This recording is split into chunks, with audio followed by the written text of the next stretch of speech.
আমার আজকের ইউনূসকে নিয়ে যে কন্টেন্টে দিয়েছিলাম, আমি জানি অনেক ব্যাপক সাড়া জাগিয়েছে। ইতিমধ্যেই প্রায় 25,000-এর মতো আমার ধারণা ভিউ করেছেন এবং অনেকেই কমেন্ট করছেন। বেশিরভাগই পজিটিভ কমেন্ট, অনেকে আবার গালিগালাজ করছেন। তা হতেই পারে, কারণ এক একজনের এক একটা ভিন্ন মত থাকবেই গণতন্ত্রে যখন বিশ্বাস। তবে গালিগালাজ করাটা আমি আগেও বলেছি, আমি কোনো কমেন্টের উত্তর দেই না। গালিগালাজ করাটা কেমন যুক্তি দিয়ে খণ্ডন করুন। আমি যে কথাগুলো যুক্তি দিয়ে বলি, সম্ভব হলে যুক্তি দিয়ে খণ্ডন করুন, তাহলে আমি খুশি হব। যাই হোক, যারা লাইক করেছেন, যারা ইতিমধ্যে সাবস্ক্রাইব করেছে, তাদেরকে আবার আমার পক্ষ থেকে ধন্যবাদ জানাচ্ছি, কৃতজ্ঞতা জানাচ্ছি। কারণ আমি কোনো ব্যবসায়িক দৃষ্টিকোণ থেকে চ্যানেলটি করিনি। আমি আমার দায়িত্ববোধ থেকে আমি মনে করেছি, কারণ ইউটিউবে বেশিরভাগ ইউটিউবারই হচ্ছে anti liberation, anti Awami League. সুতরাং আমি মনে করেছি আমাদের মুক্তিযুদ্ধের পক্ষের এবং বঙ্গবন্ধুর আদর্শের পক্ষের লোকজন ইউটিউবে খুব কম। তাই আমি নিজে থেকেই গত 2 মাস যাবৎ আমি আমার মতো করে কন্টেন্ট দিয়ে যাচ্ছি, যতটুকু সময় পাই। অতি ব্যস্ততার মাঝেও আমি আমার কথাগুলি বলে যাই। আমার কথা বাড়িয়ে আমি ভিডিওটা লম্বা করতে চাই না। আমি এখন যে বিষয়টি নিয়ে আলোচনা করতে চাচ্ছি, আপনারা খেয়াল করবেন, গতকাল থেকে বিশেষ করে আজকে পর্যন্ত একটি সার্কুলার স্বরাষ্ট্রমন্ত্রী পুলিশের পক্ষ থেকে বিভিন্ন থানায় পাঠানো হয়েছে, একটি ভুয়া তথ্য সৃষ্টি করে, ভুয়া বিষয়কে অবলম্বন করে। এটা একটা ম্যাটিকুলাস প্ল্যানের অংশ। আওয়ামী লীগ নেতা কর্মীদের নির্যাতন, আরো দমন এবং নির্যাতন করার জন্য এই সার্কুলার দেওয়া হয়েছে। তথ্য অত্যন্ত ভুল, তবু তারা যে তথ্যের উপরে এই সার্কুলারটি দিয়েছে, তার কোনো ভিত্তি নেই। গোয়েন্দারা মিথ্যা তথ্য দিতে পারে, অথবা এটা আরোপিত তথ্য হতে পারে। কারণ ইদানিং আওয়ামী লীগের নেতাকর্মীরা সকল ধাক্কা সামলিয়ে খুদ রাজধানী ঢাকাতেই কয়েকদিন আগে শাহ আলম মুরাদের নেতৃত্বে বড় মিছিল হয়েছে। আজকেও সারা দেশে কোনো জায়গায় মিছিল হয়েছে, কালকে হয়েছে, এর আগে হচ্ছে। প্রতিদিনই কোনো জায়গায় মিছিল হচ্ছে। আওয়ামী লীগের নেতাকর্মীরা ঘুরে দাঁড়াচ্ছেন গ্রাম পর্যায়ে পর্যন্ত। এই নির্যাতন গ্রেপ্তারের বিরুদ্ধে মানুষ জাগছে, মানুষের কর্মীরা। এবং গতকালকে বঙ্গবন্ধু কন্যার নির্দেশনামূলক বক্তব্যের পরে আওয়ামী লীগের নেতাকর্মীদের মধ্যে একটা আরো সতেজ ভাব চলে এসেছে। সেই আলোকে ওরা মনে করেছিল এই ইউনূস সরকার এবং তার যে সমন্বয়ক বা এই যে জামাতে ইসলাম, বিএনপি সহ সকল রাজনৈতিক দল, শুধু আওয়ামী লীগের মিত্র যারা তারা ছাড়া, তারা আওয়ামী লীগকে নিয়ে একটা আতঙ্কে আছে। সার্বক্ষণিক সময়ে বঙ্গবন্ধু কন্যাকে নিয়ে একটা আতঙ্কে আছে, কারণ তারা জানে আওয়ামী লীগ যদি মাঠে নামতে পারে তাদের কারো রেহাই নেই। বঙ্গবন্ধু নিজেই তিনি বলেছেন, তিনি হচ্ছে সাংবিধানিকভাবে এখনো তিনি দেশের প্রধানমন্ত্রী।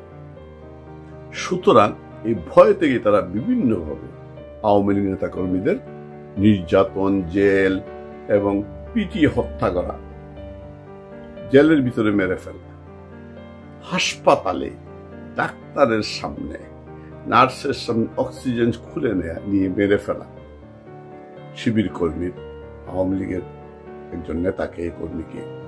এর চেয়ে জঘন্য মানবাধিকার লঙ্ঘন কি হতে পারে?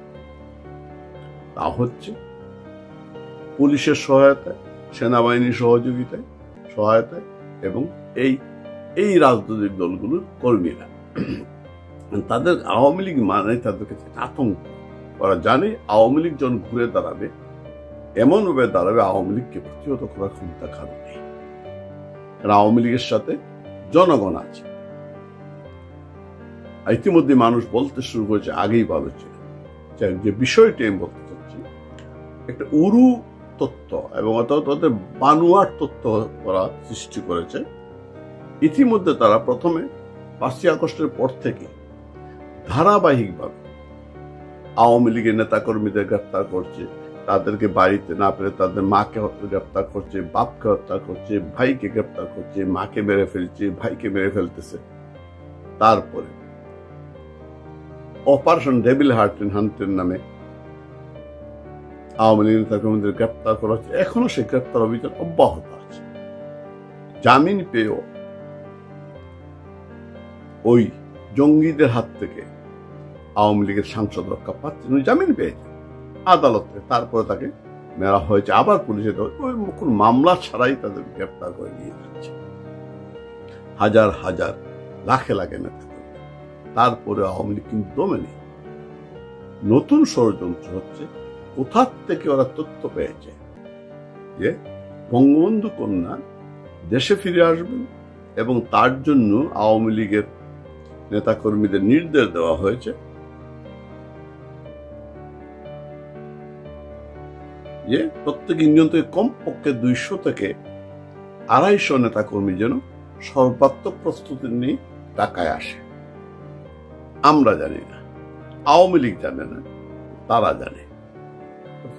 এইটা হচ্ছে অত্যন্ত ভানুয়াট এবং এটা কেন্দ্র করে এই কাহিনী সৃষ্টি করে পুলিশ প্রশাসন থেকে কয়েকটি নির্দেশনা দেওয়া হয়েছে। নির্দেশনাটা কি আমি পরে শোনাচ্ছি আপনাদের। গতিবিধি অর্থাৎ আওয়ামী লীগ নেতাকর্মীদের গতিবিধি পর্যবেক্ষণ করা, যাদের বিরুদ্ধে মামলা রয়েছে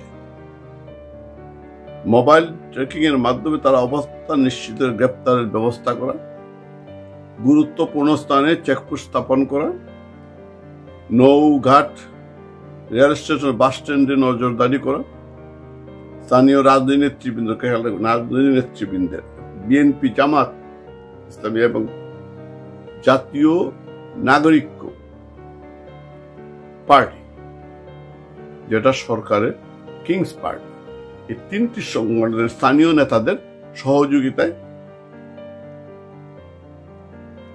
ঢাকাগামী কার্যক্রম প্রতিহত করা, সামাজিক যোগাযোগ মাধ্যমে সাইট পর্যালোচনার গ্রেপ্তারের ব্যবস্থা করা, অর্থদাতাদের বিরুদ্ধে আইনানুগ ব্যবস্থা করা, ভাড়ায় চালিত মাইক্রোবাস, প্রাইভেট কার স্ট্যান্ডগুলিতে নজরদারি করা এবং নির্দেশ দেওয়া হয়েছে প্রতিটি থানাকে, ইউনিটকে 24 ঘন্টার রিপোর্ট দেওয়ার জন্য কতজন জনকে গ্রেপ্তার করা হয়েছে, কিভাবে নজরদারি করা হচ্ছে। এই সবই হচ্ছে আওয়ামী লীগ নেতাকর্মীদের নির্যাতন করার জন্য। টোটালি বোয়া। বঙ্গবন্ধুর কোন 1 সপ্তাহের মধ্যে দেশে চলে আসবেন, এই যদি অবস্থা হতো তাহলে কবে আসতো? সম্ভব না। তিনি আসলে চুপি চুপি আসবেন কেন?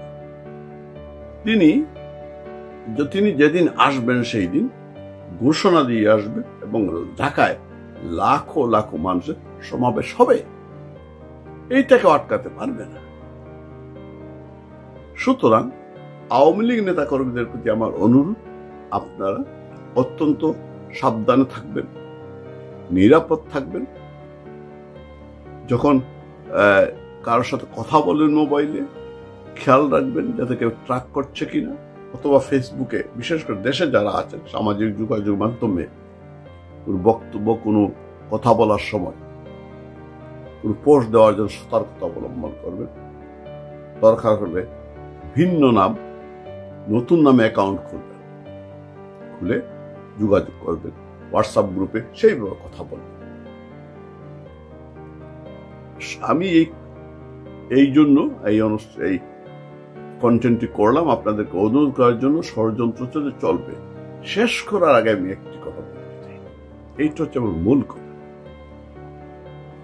এই যে সামরিক বাহিনী, আর্মি, বছরের বছর পর কিন্তু মাঠে থাকবে না, থাকতে পারে না। তাদেরকে যদি সামরিক শাসন না থাকে তাদেরকে ফিরে যেতেই হবে ব্যারাকে। আর যদি সামরিক শাসন আসেও 5 বছর 10 বছর পরে হলো তাদেরকে ফিরে যেতে হয়, সেই ইতিহাস আছে এবং বেজ্জত হয়ে ফিরে যেতে সেই ইতিহাস আছে এবং সেই সামরিক বাহিনীকে ব্যারাকে ফেরত পাঠানোর আন্দোলনে আওয়ামী লীগ চ্যাম্পিয়ন।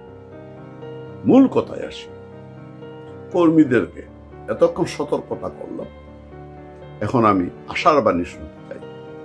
ইতিহাস বলে, এবং আশার বাণীটা হচ্ছে একদিন না একদিন, 1 বছর 2 বছর হওয়ার পরে হলেও আর্মিকে ক্যান্টনমেন্টে ফিরে যেতে হবে, এবং আর্মি ক্যান্টনমেন্টে ফিরে যাওয়ার পরে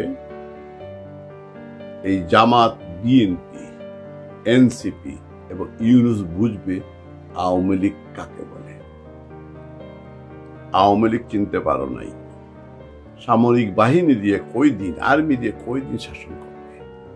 একদিন না একদিন তুমি সেনাবাহিনীকে বেড়াকে ফেরত যেতেই হবে।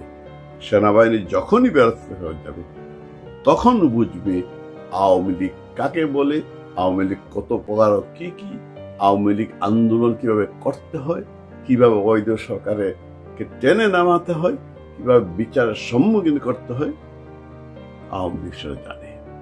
21 বছরের পরে হলেও বঙ্গবন্ধু হত্যাকারীদের আমরা বিচার করেছি। সুতরাং আরো 20 বছর লাগবে, 10 বছর লাগবে, আমরা বঙ্গবন্ধু বাড়ি যারা ভাঙচুর করেছে, মুক্তিযুদ্ধের স্মৃতিগুলো যারা ভাঙচুর করেছে, তাদেরকে আমরা অবশ্যই খুঁজে এনে বিচারের সম্মুখীন করব। কালি সেনাবাহিনীকে ব্যারাকে ফেরত যেতে বলো, অথবা আর্মি ফেরত যাওয়া পর্যন্ত অপেক্ষা করো, তারপরে বুঝবে আওয়ামী লীগ কত প্রকার কি। জয় বাংলা, জয় বঙ্গবন্ধু।